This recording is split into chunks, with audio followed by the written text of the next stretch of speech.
about someone taking it is the complexity of it. See, my particular job, which is, doing the video podcast, means I not only have to write the script, present, do the camera work, do the interviewing, do the editing, and all within a 3-hour time limit. And that is a sprint every morning. Like even after a year and a half of doing it every day, I am cutting it to the minute, to the second. Like I'm going, it's an absolute rapid cut. Yeah. I'd like to think that eventually, if someone, a big film director, Steven Spielberg, if you're listening, I'd love to work for you, Peter Jackson, if they said that they needed a film cut and they needed it done quick, they would call me. Right. Because I could do it very quick, guarantee. But let me guess, do not get involved with me. Could you imagine at this point you've been editing your own stuff so efficiently? Someone go, could you just change? No! What? No, I cannot. You must. Yeah. This is how it is. That's it. Could you imagine that? Yeah, it is. Well, because it comes down to that. There's a lot of beautiful stuff in what. See, Good Morning Gold Coast as well is a set format, and it has to be 3 or 4 minutes long max.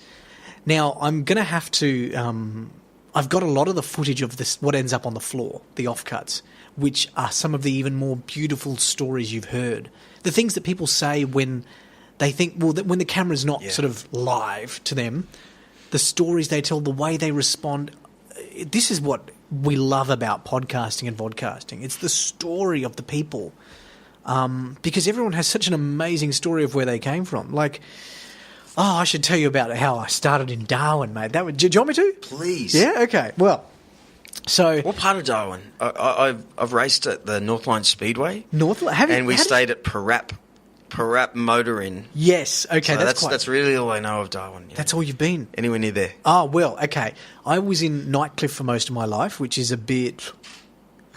How bad is it? It's a bit north of Parap. The geography of Darwin kind of has always confused me because it faces east, but I always think of it as north. So right, so I've never been quite au fait with the directions up there. So I grew up in Nightcliff, very religious household as well, conservative, Pentecostal Christians. So these are the guys who you get baptized by full immersion, you get filled with the Holy Spirit, and speak in tongues. Now that was quite an interesting upbringing. I don't align myself with that anymore. Is that the hand on the forehead and like you see in films like Black American? Look, there's probably elements of that. That's very Pentecostal. Okay, that I suppose is what you'd call the Pentecostal Christian, where you're singing. Thinking of the Blues Brothers movie. Ah, yes, you would. No, no, it's not like okay. that quite, but similar in some aspects. Like you're still, praying to God and Jesus and that sort of stuff. So I had an interesting time in that. I actually was brought up in that church, very conservative, and ended up getting married in that church as well. Oh, keep going. Yeah. Do you want one? Oh, yeah, Gus, another one. Yeah. Go. Yeah, so I was brought up in that church, and it was so conservative that if I wanted to date a girl, I actually had to. I couldn't do it without alone. We actually had to go everywhere with people monitoring us, watching us. Wow. Until we were married. What people? From the church? Yeah, people from the church, whether it's our parents or other friends or just other church members. And that's quite a curious way to get to know someone. And the interesting thing about that as well is that when, so we couldn't be alone. We couldn't sort of even just go for a coffee alone. And that meant that we didn't really get to know each other until we had rings on our fingers, married. Now, that's a curious way to be. And by the time that happens, and you go, I don't think we actually get along. Yeah. And so we spent, A normal school, by the way? Normal school, yeah. So everyone else was different. Yeah, and I couldn't really, wasn't encouraged to hang out with people from school or from work. You hung out with the people in the church. Wow. So that was really interesting. And so I ended up married to that girl. We were together for 3 years. We moved from Darwin down to Alice Springs and then down to Adelaide, where her family was from. And at that point I realised, it's not working. You know, like we could be together for the rest of our life, unhappy, which is kind of how the pressure was as well. Just stay together, pray to God, it'll work out. Yep. And instead, you know, we have some kids? No, thankfully, because that would have been just. We had animals. We'd bought a house together. But you had pressure from the family. All you need to do is have some kids. Yeah, that's right. Have some kids. It'll be better. You know, do this. It'll be better. Like, and it just wasn't. We were just incompatible. So, you know, like I would encourage anyone who, if you ever find yourself in a relationship that you have sex first for a start. Before you get married, well, yes. Yes. Isn't it? Live together. At least live together, because you can't know someone till you've lived together. And I was talking today to someone how I've been with my wife for 15 years, and her level of hate for me right now has just reached this. You know when I say hate, but because you have kids, and then there's a new thing for her to not like about me, the way, you know, everything. Like, yeah, it's just a relationship. So it's when I say hate, I don't mean real hate, but there's the older the kids get, the problems get different, and the way you sort things out is completely different. So to start off on the wrong foot, unnaturally, because I always liken us to that 1,000 years ago we would have been in the cave. Yeah. And you either are attracted, and this is the person. This is just, I will fight for that girl. That is she has to be with me for the rest of my life. And I think as well, like go back 1,000 years ago, you'd also probably have a lot more interaction with your family, their family, over an extended period of time to work out if you're compatible. Yeah. Or you'd probably find common values. Too, or there'd be reasons for it. You know, like, you're marrying this person because I want 20 sheep. No, there's something like that. You know, like, it'd be... Yeah, listen to me. Maybe 5,000 years ago then, actually. I mean, like, there were reasons for getting married there. And I think there still are too. It's... And I wouldn't discount getting married again, but certainly that first marriage and relationship left a very bad taste in my mouth for many years afterwards. And, like, so went from that. So after we sort of broke up, get this, eventually it just came to a head. I'm just like, you know what, this is not going to work. So I called up my boss. I was working for a federal government agency at that point. I called him up and I said, look, you know what, I need to work in Melbourne. I'm just going to work from Melbourne from Monday, and I'll just live in Melbourne. I'll move. And I just flew over there. So flew from Adelaide, left everything behind, left the house and the car and everything, and just said, you know what? It's not working. Let's hit the reset button for both of us. You stay here with your family. I'm going to go to Melbourne where some of my family are, and we'll see where we end up. We've since been in touch. You know, she's made contact with me and said, you know, like, I hope you're having a great life, and here's where I'm at now. I've got a child, and I've got a great husband, and, you know, I hope you're doing well. And I said, you know what? Yeah, and I hope you're doing well too. This is great. So, you know what? There's no bad blood between us, but it couldn't last. It was one of those relationships, and I think everyone goes through them. Yeah. Where you have just incompatibility. And even I could imagine you had a rough start even dealing with the female sex, like, because you were not allowed to do everything. You know, you have to, just like business, you have to fail before you work it out. You have to fail with speaking to girls and ladies, and oh my God, she dumped me, I really loved her. I won't do that again, you know, that sort of stuff. So, yeah, well, that's right, because in that church, it was almost like the moment you looked at a girl, hey, so when's the wedding happening? And, you know, like, there was that. And that's all you knew, that you thought, okay, that must be the way then. Really. Churches. Are you religious now? I have spiritual beliefs now. Yeah. But it's very different. And actually, it's something that I find is constantly evolving. I mean, I've been, just in the last month, I've become a vegetarian, and I feel I'd like to progress to veganism.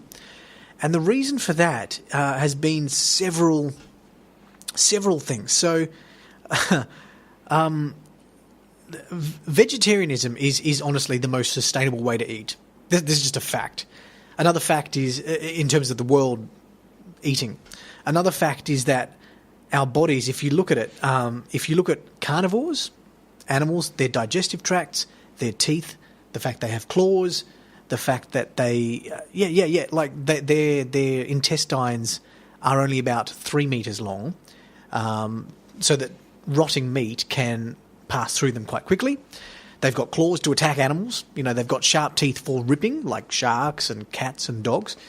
Whereas humans, if you look at herbivores are different. So herbivores have a 12-metre long intestinal tract. They have grinders. They have no claws. And a few other... There's quite a lot of biological things that just indicate humans are vegetarian or herbivores. So that's one aspect, as I said. And then someone smelt the burnt flesh away. Someone smelt bacon. Everything bacon, went out the window. If we get that sharp stick over there, we could get some more bacon around here. That's possibly how it happens. Well, it probably is. It probably is. Look, there's no denying that bacon has an incredible smell. But the fact I see what you're saying. Yeah, I see what you're saying. If we were born predators, we would have been biologically these animals. Yeah.